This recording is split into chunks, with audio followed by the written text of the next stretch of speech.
Polytechnic অ্যাডমিশনে Bangla বিষয়ের উপরেও রয়েছে তোমাদের 10 নম্বর। ডিয়ার স্টুডেন্ট, তুমি যদি বাংলা বিষয়ে 10 নম্বর পেতে চাও তাহলে তোমাকে অবশ্যই খুব ভালোভাবে পড়তে হবে। সো পড়ার জন্য কোনো বিকল্প নেই, পড়ার জন্য তোমাকে বোর্ড বই ফলো করতে হবে, ভালো রেজাল্ট করার জন্য তোমাকে বোর্ড বই ফলো করতে হবে। কিন্তু তুমি যদি বোর্ড বই ফলো করতে গিয়ে বিরক্ত বোধ করো, কিন্তু তুমি বুঝতে পারছো না কোথা থেকে শুরু করবে, তাহলে তুমি এই পিডিএফটি দেখতে পারো। ডিয়ার স্টুডেন্ট, এই পিডিএফে অনেক সুন্দর করে সাজিয়ে গুছিয়ে দেওয়া রয়েছে, যাতে করে একজন দুর্বল স্টুডেন্ট খুব সহজেই বুঝতে পারে তাকে কি পড়তে হবে এবং কোন বিষয়গুলো পড়তে হবে, যাতে সেই বিষয়গুলো খুব সহজে মনে থাকে এবং দীর্ঘস্থায়ী হয় এবং পরীক্ষার সময় যেন সে খুব সুন্দরভাবে অ্যান্সারগুলো করতে পারে। আমরা পিডিএফটি অনেক সুন্দর করে সাজিয়েছি। সো তোমাকে আমি বলছি না যে পিডিএফটি তোমাকে নিতেই হবে, দরকার নেই পিডিএফ নেওয়ার। তুমি জাস্ট দেখো প্রশ্নগুলো কিভাবে করা হচ্ছে, কিভাবে প্রশ্নগুলো আসতে পারে, তুমি জাস্ট একটু দেখো, তাহলে তুমি ভিডিওটি ভালো করে বুঝতে পারবে। ডিয়ার স্টুডেন্ট, আশা করি এই ভিডিওটি তোমার জন্য অনেক উপকারে আসবে। যদি উপকারে আসে তাহলে অবশ্যই বন্ধুদের সাথে শেয়ার করে দিবে, মাস্ট বি, এবং তুমি নতুন হয়ে থাকলে চ্যানেলটি সাবস্ক্রাইব করে দিবে। Dear student, so welcome to my YouTube channel accounting fighter. I hope you are all fit and fine.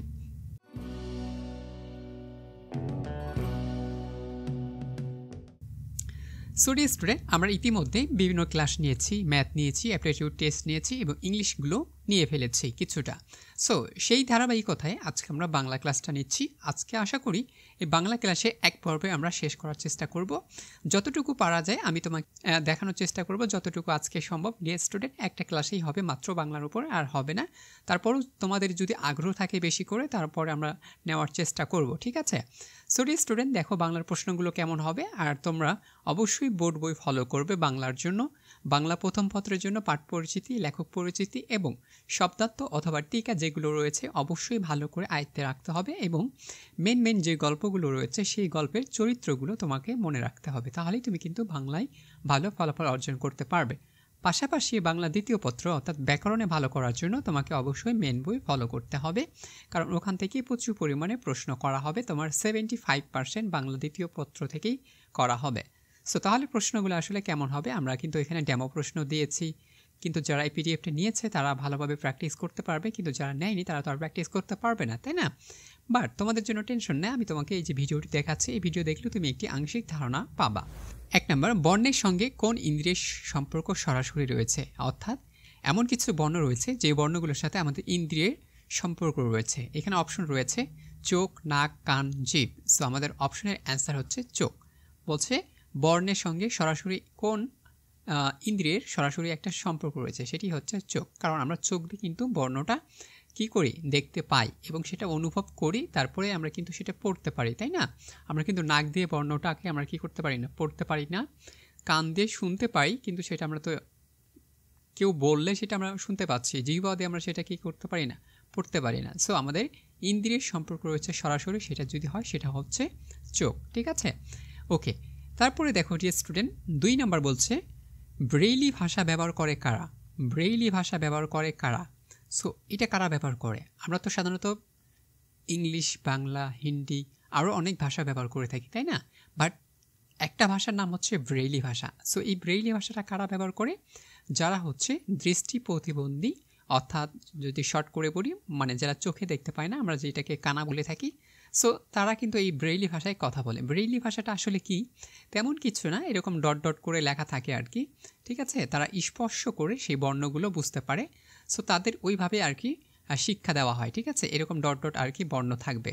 So তারা এই বর্ণগুলো হাতের স্পর্শ করেই বুঝতে পারে যে এটা আসলে সরিয়া ক খ ABCD কি না, সেটা তারা কিন্তু অনুভবের মাধ্যমে পড়ে তারা বুঝে নেয় যে এই বর্ণটা এখানে এতটুকু বলা রয়েছে। তবে সেই ক্ষেত্রে একটু তাদের সময়ের প্রয়োজন হয়, কারণ আমরা চোখে দেখে খুব তাড়াতাড়ি বলতে পারি, কিন্তু হাতের স্পর্শ করে বর্ণ অনুভব করে বলাটা একটু কঠিন হয়ে যায়। সো ব্রেইলি ভাষাটা আসলেই কঠিন, ঠিক আছে? সো এটা গুরুত্বপূর্ণ একটি প্রশ্ন যে ব্রেইলি ভাষা কারা ব্যবহার করেন? অবশ্যই যারা দৃষ্টি প্রতিবন্ধী রয়েছে তারা ব্যবহার করেন। সো এটা প্রশ্ন আসতে পারে, ঠিক আছে? ওকে, তারপরে দেখো 3 নম্বর বলছে বাংলা ভাষায় কথা বলে প্রায়, দেখবা যে তোমার বোর্ড বই লেখা আছে 30 কোটি লোক, ঠিক আছে? অন্যান্য বইয়ে কম বেশি হতে পারে, বাট তুমি যে বইটি পড়েছ সেই বইতে যে তথ্যটি আছে সেই তথ্যটি রাইট হবে, ঠিক আছে? এটা 30 কোটি লোকই হবে। তারপরে দেখো 4 নম্বর বলছে মাতৃভাষার জনসংখ্যার দিক থেকে আমাদের বাংলা ভাষাটা আসলে কততম স্থানে রয়েছে। বলছে মাতৃভাষার জনসংখ্যার দিক থেকে বাংলা পৃথিবীর কততম ভাষা। মাতৃভাষার দিক থেকে ভালো করে প্রশ্নগুলো আগে বুঝবে, তারপরে অ্যান্সার করার চেষ্টা করবে। একটু করে পেঁচানো থাকতে পারে, এই জন্য এখানে দেখো মাতৃভাষার জনসংখ্যার দিক থেকে। সো মাতৃভাষার দিক থেকে আমাদের ভাষাটা হচ্ছে ষষ্ঠতম ভাষা পৃথিবীতে, ঠিক আছে। ওকে, তারপরে দেখো 5 নাম্বার বলছে যে নিচের কোন ভাষাটি পরিবারের নাম নয়। বলছে নিচের কোন ভাষা পরিবারের ভাষার নাম নয়, সেটা হচ্ছে ইন্দো ইউরোপীয় ভাষা, ঠিক আছে। ওকে, সো আমরা এই পাশে পাঁচটা দেখে ফেললাম। এই পাশে আমরা দেখি ধ্রুপদী ভাষা হিসেবে স্বীকৃত কোন ভাষাটি, সেটি ক এবং গ উভয় দেওয়া রয়েছে। তার মানে এখানে দেওয়া আছে সংস্কৃতি একটা ধ্রুপদী ভাষা এবং হচ্ছে পলি ভাষাটাও একটি ধ্রুপদী ভাষা। সো যেহেতু দুটি ভাষা এবং দুটি অপশনে রয়েছে এবং ঘ নাম্বারে রয়েছে ক ও গ উভয়, এই জন্য আমরা এটাকে সাইন করব। যদি একটা থাকতো সংস্কৃতি অথবা পলি, তাহলে একটা থাকলে আমরা একটাকেই চুজ করতাম, রাইট ডিয়ার স্টুডেন্ট। সো বিষয়গুলো আগে ভালো করে বুঝতে হবে, তারপরে তুমি কিন্তু সঠিকভাবে টিক চিহ্ন দিবা। তার আগে কোনোভাবেই দিবা না, যেইগুলো শিওর সেগুলো আগে এরকম করে দেখানোর চেষ্টা করবা। যেহেতু কাট মার্ক নেই, তার মানে ভুল হওয়ার সম্ভাবনা থাকলেও তোমার হয়তো ভুলটা নাম্বার কেটে যাবে না, অর্থাৎ তুমি রাইট যেগুলো করবে ওগুলো কেটে যাবে না, কিন্তু ভুল করলে অবশ্যই তুমি সেটার জন্য নাম্বার পাচ্ছ না। এই জন্য বলবো আগে যেটা তুমি 100% শিওর সেটাই তুমি দাগাবা, তারপরে যেটা একটু কম 100 থেকে যদি বলি 75, তারপরে সেটা দাগাবা, তারপরে 50% যেটা সেটা দাগাবা, তারপরে যদি মনে হয় 0% তাহলে সেটা দাগানোর দরকার নেই। তারপরও যদি মনে হয় শেষে গিয়ে যে হ্যাঁ এটা দ্বিধাদ্বন্দ্বে আছে, তুমি দাগাই দিতে পারো, ঠিক আছে। এইভাবে আর কি দেখানোর চেষ্টা করবা। সো 7 নাম্বার বলছে নিচের কোনটি থেকে বাংলা ভাষার জন্ম হয়েছে। আবারও বলছি বাংলা ভাষার জন্ম হয়েছে কোনটি থেকে, পূর্ব ভারতীয় প্রাকৃত শব্দ থেকে বাংলা ভাষার জন্ম হয়েছে। এগুলো তুমি যদি একবার করে প্র্যাকটিস করো তাহলে তোমার এটা শেষ করতে, ব্যাকরণ বইটি শেষ করতে মোটামুটি 2 দিন সময় লাগবে, খুব ভালোভাবে শেষ করতে গেলে 3 দিন লাগবে। সো তুমি বাংলা ব্যাকরণে 3 দিন সময় দাও, আজকে শুরু করো কালকে শেষ করো, এভাবেও করতে পারো, অথবা আজকে 2 ঘন্টা কালকে 2 ঘন্টা বা তারপরের দিন 2 ঘন্টা, এভাবেও তুমি দিতে পারো, ঠিক আছে। সো দুটি উপায় তুমি শেষ করতে পারো। এক, আগে বাংলা দ্বিতীয় পত্র তুমি শেষ করে নাও 3 দিনের মধ্যে, অথবা তুমি প্রতিদিন 2 ঘন্টা করে বাংলা দ্বিতীয়র জন্য রাখতে পারো, এটাও তোমার সিলেবাস কিন্তু কভার হবে, এইভাবেও তুমি পড়তে পারো, ঠিক আছে। ওকে, এরপর দেখো 8 নাম্বার বলছে বাংলা ভাষার প্রাচীন নমুনা পাওয়া যায় কোথায়। বাংলা ভাষার প্রাচীন নমুনা পাওয়া যায় কোথায়, চর্চা পদে। এটা তো সবচেয়ে গুরুত্বপূর্ণ। সো মনে রাখবা বাংলা ভাষার নিদর্শন পাওয়া যায় চর্চা পদে, ঠিক আছে। বাংলা ভাষার নিজস্ব লিপি কোনটি, সেটি হচ্ছে বাংলা। তারপরে ভারতের 10 নাম্বার বলছে ভারতের কোন প্রদেশ থেকে দাপ্তরিক ভাষা বাংলা। বলছে ভারতের কোন প্রদেশের দাপ্তরিক ভাষা বাংলা। দাপ্তরিক ভাষা বলতে আমরা এটা বুঝি হচ্ছে অফিসিয়াল ভাষা, ঠিক আছে। কোন প্রদেশ, সো আমরা জানি আমাদের পার্শ্ববর্তী দেশ হচ্ছে ভারত। সো আমাদের পার্শ্ববর্তী দেশ ভারত হইলেও ভারতের সকল মানুষ কিন্তু বাংলা ভাষায় কথা বলে না। সো কারা কথা বলে, যারা কলকাতায় বাস করে, ঠিক আছে। কলিকাতায় যারা বাস করে তারা মাত্র এই বাংলা ভাষাটাই কথা বলে। আবার কিছু অঞ্চল রয়েছে যেমন আসাম, ত্রিপুরা, নাগাল্যান্ড, ঠিক আছে, মিজোরাম, মোটামুটি ওরাও কিন্তু বাংলা ভাষায় কথা বলে। বাট বেসিক্যালি সবচেয়ে বেশি কথা বলে সারা হচ্ছে কারা, যারা কলকাতায় বসবাস করে, এই জন্য আমরা দিতে পারি কলকাতা। কিন্তু এখানে তো কলকাতার ভাষা তো নেই, তাহলে বললাম যে ওই যে ত্রিপুরা, নাগাল্যান্ড, আসাম এগুলো আছে, এখান থেকে তুমি দেখতে পাচ্ছ যে ত্রিপুরা আছে। সো তুমি এখান থেকে ত্রিপুরাটা কানেক্ট করতে পারো।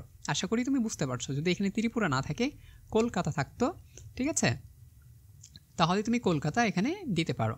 সো অপশন তোমাকে যেইটা দিবে তোমাকে সেটাই সাইন করতে হবে, ঠিক আছে। ওকে ডিয়ার স্টুডেন্ট, এরপর আমরা 11 নম্বরটা দেখি। ইশারার ভাষা ব্যবহার করে কারা, মানে ইশারার মাধ্যমে কারা ভাষা ব্যবহার করে থাকে। যারা বাক প্রতিবন্ধী তারাই তো ইশারা দিয়ে কথা বলে। ওকে, ভারতের পশ্চিমবঙ্গ বাংলা ভাষা মানুষের বসবাস কোথায়, ওই যে বললাম ভারতের পশ্চিমবঙ্গ, এই পশ্চিমবঙ্গটা আমরা জানি কি কলকাতা। সো পশ্চিমবঙ্গ বলতে কলকাতাকে বোঝায়।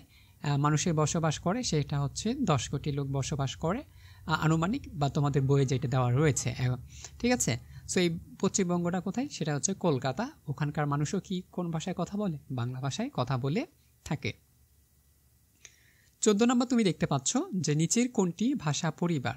ভাষা পরিবার মানে হচ্ছে যেখান থেকে ভাষাটির উৎপত্তি হয়েছে সেটি হচ্ছে অস্ট্রিয়া এশীয়, ঠিক আছে। 15 নম্বর হচ্ছে বাংলা ভাষা কোন ভাষা পরিবারের সদস্য, মানে বাংলা ভাষাটা যে এসেছে কোন পরিবারের সদস্য হতে এসেছে, আমরা জানি ইন্দো ইউরোপীয় ভাষা থেকে এসেছে। সো এইটা তোমাকে প্রশ্ন অবশ্যই করতে পারে যে বাংলা ভাষা কোন ভাষা পরিবারের সদস্য, খুবই গুরুত্বপূর্ণ একটি প্রশ্ন। সো মনে রাখা ট্রাই করবা, ইন্দো ইউরোপীয় ভাষা থেকে এসেছে, ঠিক আছে। ওকে, এরপর আমরা দেখি 16 নম্বর, অহমিয়া ও উড়িয়া ভাষা ব্যবহার করে কারা? অহমিয়া ও উড়িয়া ভাষা ব্যবহার করে সেটা হচ্ছে আত্মীয়, ঠিক আছে। সো ইন্দো ইউরোপীয় ভাষার দ্বিতীয় স্তর কোনটি? সেটা হচ্ছে ইন্দো ইরানি ভাষা। আবারও বলছি, ইন্দো ইউরোপীয় ভাষার দ্বিতীয় স্তর কোনটি? সেটা হচ্ছে ইন্দো ইরানি ভাষাকে ইন্দো ইউরোপীয় দ্বিতীয় ভাষা বলা হচ্ছে। সরি স্টুডেন্ট, এতক্ষণ আমি যেগুলো পড়লাম এটা আসলে বেসিক্যালি তোমাদের বাংলা দ্বিতীয় পত্রের প্রথম অধ্যায়ে প্রথম পরিচ্ছেদের অংশটুকু আমরা পড়ে নিয়েছি। আর এখান থেকে অবশ্যই তোমাকে 2 থেকে 3টি প্রশ্ন অবশ্যই কমন পড়বে, ঠিক আছে। ওকে ডিয়ার স্টুডেন্ট, তারপর 18 নাম্বার দেখো, বাংলা লিপিতে মূল বর্ণের সংখ্যা কতটি রয়েছে? আমরা জানি বাংলা লিপিতে বা বাংলা বর্ণমালায় কতটি বর্ণ রয়েছে? 50টি বর্ণ রয়েছে। এর ভিতরে রয়েছে স্বরবর্ণ, তারপরে ব্যঞ্জন বর্ণ রয়েছে, তাই না? সো স্বরবর্ণ জিজ্ঞেস করলে তুমি অবশ্যই উত্তর দেবা সেটা হচ্ছে কতটি? 11টি। ব্যঞ্জন বর্ণ প্রশ্নগুলো অবশ্যই দেওয়া হচ্ছে 39টি। সো ওয়াল টোটাল মোট আমাদের হচ্ছে কি 50টি, কিন্তু অনেকেই ভুল করে 39টিও বলে থাকে, আবার অনেকেই 11টিও বলে থাকে। সো বুঝে শুনে উত্তর দেওয়ার চেষ্টা করবে। এখানে 3 ধরনের প্রশ্ন করা যেতে পারে। মোট স্বরবর্ণ কয়টি? 50টি। ব্যঞ্জন বর্ণ 39টি, স্বরবর্ণ 11টি। আশা করি বিষয়টি ক্লিয়ার। ওকে ডি স্টুডেন্ট, এবার আমরা আরও দেখি দ্বিতীয় পরিচ্ছেদ বা দ্বিতীয় অধ্যায়। তুমি দেখতে পারো প্রশ্নগুলো রয়েছে তোমাদের। এটা হচ্ছে বোর্ড বইয়ের কিছু প্রশ্ন রয়েছে, দেখতে পাচ্ছ।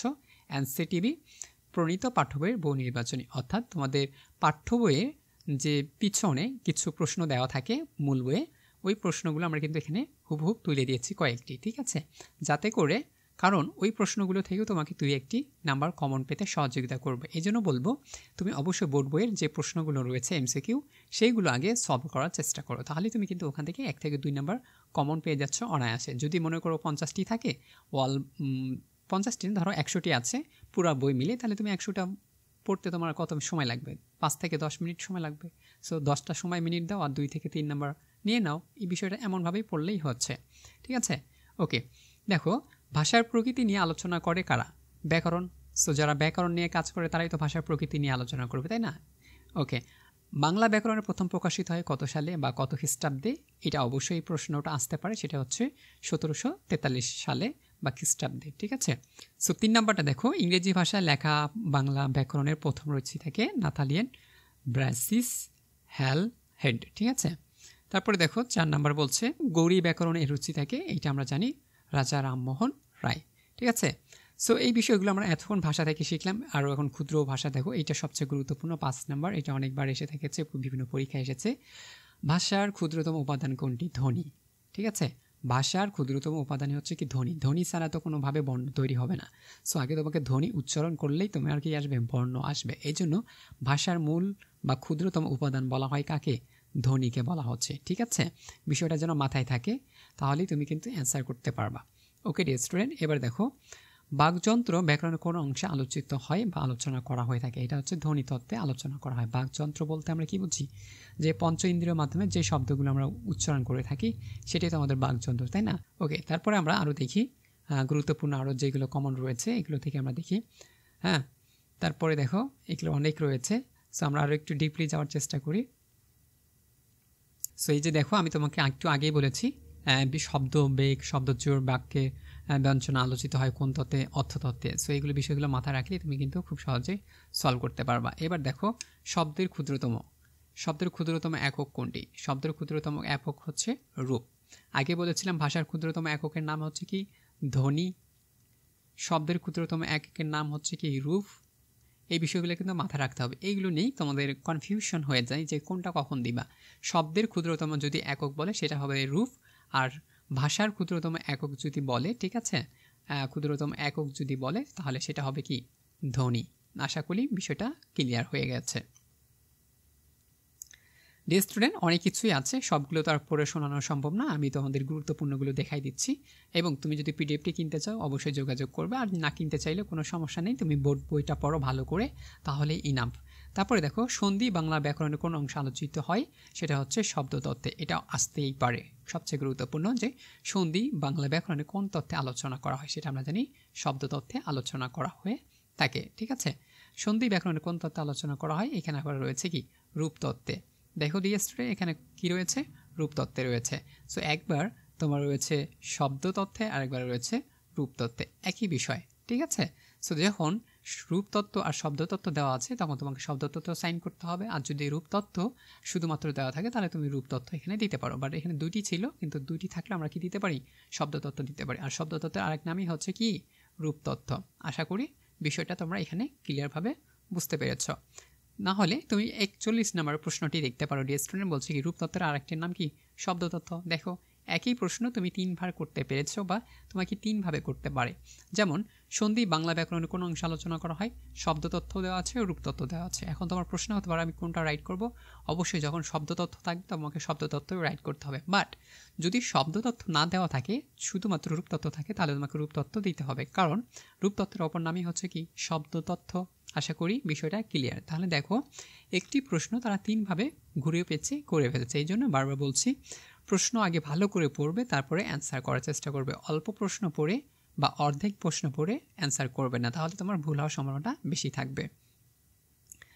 ওকে স্টুডেন্ট, তারপরে আমরা আরও কিছু গুরুত্বপূর্ণগুলো দেখি, এগুলো তোমরা সাধারণত জানো। ঠিক আছে, সবচেয়ে গুরুত্বপূর্ণ বেশি যেটা বলবো সেটা হচ্ছে বাগধারা থেকে আসবে, প্রবাদ প্রবচন থেকে আসবে, ঠিক আছে, সন্ধি থেকে আসবে, কারক থেকে আসবে। এই বিষয়গুলো তোমাকে অবশ্যই মাথায় রাখতে হবে। দেখো বাংলা বর্ণমালায় কার বর্ণের সংখ্যা কয়টি, কার বর্ণ বলতে দেখো এটা অনেকেই প্রশ্ন হয়তো পারবে না। বাংলা ব্যাকরণে বা কার বর্ণের সংখ্যা কত রয়েছে, বাংলা কার বর্ণের সংখ্যা কত, কার বর্ণ কোনটা। যেমন আমাদের কি রয়েছে, স্বরেও রয়েছে, তাই না, স্বরেয়া রয়েছে, হ্রস্বই রয়েছে, দীর্ঘই রয়েছে। এগুলোর প্রত্যেকটা কি রয়েছে, এটা রয়েছে আকার, এটা রয়েছে হিস্যিকার, এটা রয়েছে কি দীর্ঘিকার। এইভাবে আমাদের কয়টি কার রয়েছে, 11টি কার রয়েছে, তাই না, নাকি 10টা রয়েছে বলো দেখি।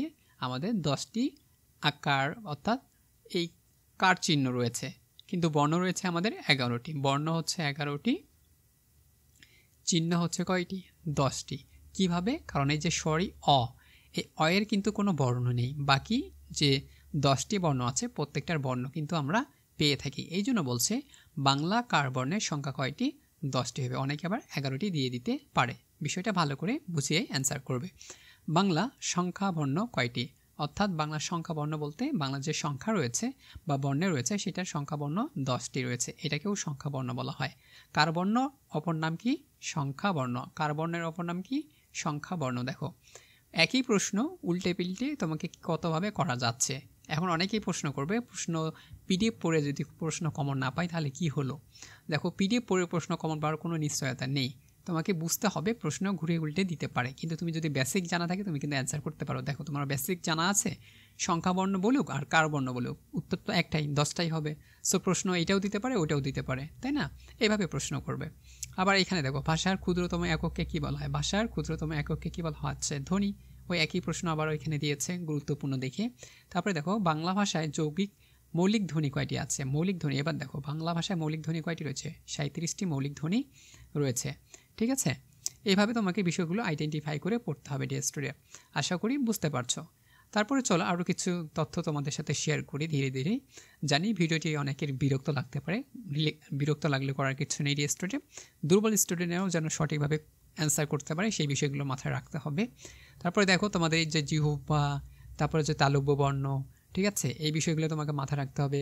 এই যে ক খ কোন ধরনের বর্ণে উচ্চারিত হয় এইগুলো তোমাকে মাথায় রাখতে হবে।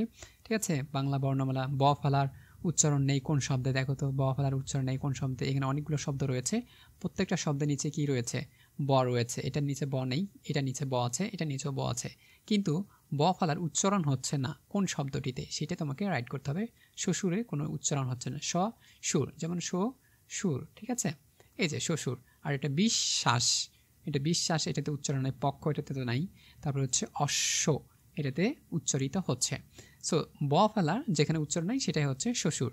অদ্য শব্দের উচ্চারণ কি, অদ্য বলতে আমরা কি জানি, আদি বলতে, ঠিক আছে, অদ্য বলতে আদি, মানে আদিতে। তাই শব্দের উচ্চারণ কী হবে, অদ্য, এর উচ্চারণ জানতে চাইছে। যেমন স্বরে অ আর এই যে জ ফেলা দেওয়া আছে, এটার উচ্চারণ করলে কি হবে, এটা কিন্তু বানান, এই শব্দটার বানান। উচ্চারণ বলতে যেমন অদ্য, ঠিক আছে, এটাকে বলা হচ্ছে কি উচ্চারণ। ঠিক আছে, আমার নাম যেমন যদি আমি প্রকাশ করি, ধরো সিম্পল ধরো আকাশ লিখলাম, ঠিক আছে, যেমন এই যে আকাশ, সো এটা কিন্তু একটা বানান, বাট এটার উচ্চারণ করতে গেলে তোমাকে কি করতে হবে, আকাশ লিখতে হবে। সো আকাশ, আকাশ, ঠিক আছে, এরকম করে উচ্চারণগুলো কিন্তু লিখতে হয়। সো উচ্চারণ আলাদা আর বানান কিন্তু আলাদা, মাথায় যেন থাকে। ঠিক আছে, ওকে ডিয়ার স্টুডেন্ট। তারপরে চলো আমরা আরও গুরুত্বপূর্ণ কিছু শব্দ দেখি, বা যে নৈবেত্তিকগুলো আছে ওগুলো দেখার ট্রাই করি। অনেকগুলো আছে, এগুলো তো সবগুলো দেখানো সম্ভব হচ্ছে না। তোমাকে শুধু বলে দিই, এই যে উপসর্গ থেকে পড়বা, উপসর্গ থেকে প্রচুর পরিমাণে প্রশ্ন হয়, বলবে খাঁটি বাংলা উপসর্গ কয়টি, তারপরে কোনটি খাঁটি বাংলা উপসর্গ, নিত্য পুরুষবাচক শব্দ কোনটি, স্ত্রীবাচক শব্দ কোনটি। ঠিক আছে, তারপরে তুমি দেখতে পাচ্ছ এখানে প্রত্যয় আছে, প্রত্যয়গুলো তোমাকে থেকে জিজ্ঞেস করতে পারে, মৌলিক প্রত্যয়, সাধিত শব্দ, যৌগিক শব্দ, তদ্ভব শব্দ কোনটি, এগুলো তোমাকে মনে রাখতে হবে। ঠিক আছে, আমরা একটু বাগধারাগুলো দেখার চেষ্টা করি, যে সমাজ রয়েছে, সমাজ থেকে মাস্ট বি প্রশ্ন করা হবে। সো সমাজটা একটু ভালো করে দেখার চেষ্টা করবা। ঠিক আছে, ওকে, আমরা গুরুত্বপূর্ণ একটু দেখি, সেটা হচ্ছে কি বাগধারাগুলো দেখার ট্রাই করি, ওখান থেকে তোমাদের প্রশ্ন করা হবে, বাচ্চ থেকে প্রশ্ন করা হবে। ঠিক আছে, সো বুঝতেই পারছো কোথা থেকে প্রশ্ন করা হবে, আমি কিন্তু তোমাদের ধারণাও দিচ্ছি। ঠিক আছে, এই বিষয়গুলো মাথায় রেখে তোমরা অবশ্যই প্র্যাকটিস করবা, তাহলেই হবে। সো ডিয়ার স্টুডেন্ট, এগুলো তুমি দেখতে পাচ্ছ যে বাগধারা, এই বাগধারাগুলো থেকে কিন্তু প্রশ্ন করা হবে, যে বাগধারা রয়েছে। হ্যাঁ, সো গুরুত্বপূর্ণ বাগধারাগুলো আমরা এখানে লিখেছি, বা যেগুলো বারবার পরীক্ষায় আসে সেগুলো কিন্তু আমরা এখানে লিখে ফেলেছি। তাহলে যারা পড়বে অবশ্যই প্র্যাকটিস করবে। ঠিক আছে, আমি এখানে দেখাচ্ছি এই ভিডিওতে জাস্ট অল্প কিছু দেখাচ্ছি, বেশি কিন্তু দেখাচ্ছি না। সো এখানে 18 নাম্বার তুমি দেখো, অহিংসা পরম ধর্ম। সো এখানে ধর্ম বলতে কি বোঝা যাচ্ছে? ধর্ম বলতে তুমি যে ধর্মটা মনে করছো, ইসলাম ধর্ম, হিন্দু ধর্ম, খ্রিস্টান ধর্ম, পার্সিক ধর্ম, এগুলো কোনো ধর্ম না। এই ধর্মটা বলছে একটা কাজ।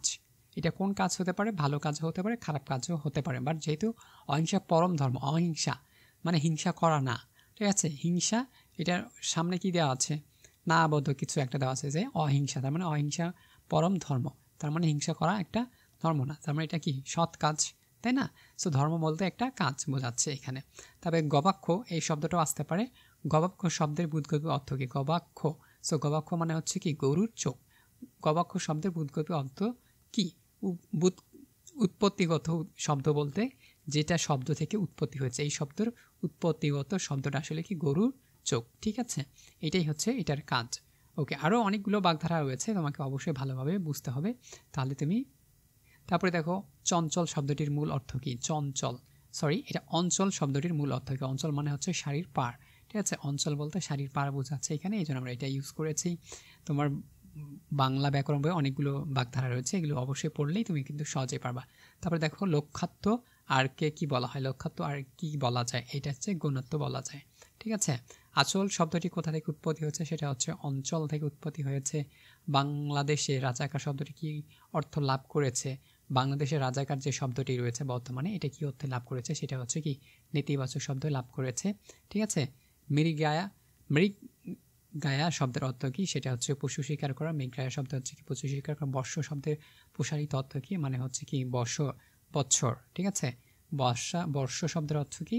বৎসর। আমরা বলি না যে প্রথম বর্ষ, দ্বিতীয় বর্ষ, সো এটা মানে হচ্ছে কি বৎসর আর কি। প্রসারিত মানে হচ্ছে কি এক্সপ্যান্ড, মানে বিস্তারিত বা বড় শব্দ কোনটি? সেটা হচ্ছে কি বছর। ঠিক আছে, সো স্টুডেন্ট, অনেকগুলো তুমি বাগধারা দেখতে পেয়েছো, অনেকগুলো আমি না পড়ালেও তুমি কিন্তু বুঝতে পেরেছো, বাগধারাগুলো দেখতে পাচ্ছ। ঠিক আছে, বাগধারাগুলো ভালোভাবে পড়তে হবে, এখান থেকে তুমি 2 থেকে 3-4 নাম্বার কমন পেতে পারো। ঠিক আছে, যেমন এই যে পটলতলা, এটা তোমরা ছোটো থেকেই পড়ে আসছো। পটলতলা মানে হচ্ছে কি মারা যাওয়া। তারপরে এখানে আরও রয়েছে ঘাড় ধাক্কা দেওয়া, অর্থ কি? ঘাড় ধাক্কা দেওয়া মানে হচ্ছে কি অর্ধচন্দ্র। সো প্রশ্ন তোমাকে উল্টে দিতে পারে যে অর্ধচন্দ্র মানে কি গলা ধাক্কা দেওয়া বা গাড় ধাক্কা দেওয়া। তারপরে সাতা টান বাগধাটার অর্থ কি? ঠিক আছে, এই শব্দগুলো তোমাকে উল্টে দিতে পারে। তারপরে দেখো, বাইরে দেখতে থেকে সরল হলেও লোকটির অন্তরে অন্তরে কি? জিলাপির প্যাচ মানে আমরা জানি সেটা হচ্ছে কি কুটিল বুদ্ধি আর কি। হ্যাঁ, বাগধারা বাক্যে অধিক কি অর্থে সৃষ্টি করতে পারে? সেটা হচ্ছে বঞ্চনা সৃষ্টি করতে পারে। অক্ষরে অক্ষরে এ বাগধারা কি? অক্ষরে অক্ষরে বলতে যথাযথ বলতে, মানে আমরা অনেক সময় বলি না যে কাজটা তোমাকে কি করতে হবে, কাজটি অক্ষরে অক্ষরে পালন করতে হবে, অক্ষরে অক্ষরে কি করতে হবে? পালন করতে হবে। সো অক্ষরে অক্ষরে শব্দটি মানেই হচ্ছে কি, এটা হচ্ছে যথার্থ, মানে যথাযথভাবে আমি এটা পালন করব। ঠিক আছে, বিষয়গুলো অনেক গুরুত্বপূর্ণ, পড়লেই হয়, যদি না পড়ো তাহলে তো হবে না। 20 নাম্বার বলছে অন্ধকার দেখা মনে করো তুমি অন্ধকার দেখছো, তাহলে কখন তুমি অন্ধকার দেখো? মানুষ দিশেহারা হইলে তো অন্ধকার দেখে, তাই না? তাছাড়া তো তুমি অন্ধকার দেখতে পাবো না। ধরো তুমি কোনো কাজ করতেছিলা, হঠাৎ করে তুমি আর কিচ্ছু দেখতে পাচ্ছ না মনে হচ্ছে, তখন তোমার কি হচ্ছে? দিশেহারা হয়ে যায় না? এমন গোল্লা যাওয়া মানে হচ্ছে কি নষ্ট হয়ে যাওয়া, গোল্লায় যাওয়া মানে হচ্ছে কি নষ্ট হয়ে যাওয়া। এগুলো কিন্তু আমরা ছোটো থেকেই পড়ে আসছি। সো ডিয়ার স্টুডেন্ট, আশা করি ভিডিওটি তোমাদের ভালো লেগেছে। গুরুত্বপূর্ণ যে বিষয়গুলো রয়েছে, আবারও বলছি, বোর্ড বই পড়ো। আর বোর্ড বই পড়লে তুমি কিন্তু খুব সহজে অ্যান্সার করতে পারবে। তবে হ্যাঁ, তোমার যদি মনে হয় যে না এরকম সাজানো গোছানো একটা পিডিএফ হইলে ভালো হয়, ঠিক আছে, সাজানো গোছানো পিডিএফ তোমার জন্য ভালো, তাহলে তুমি এই পিডিএফটা নিতে পারো। এই পিডিএফ আমরা তোমাকে অবশ্যই দিব।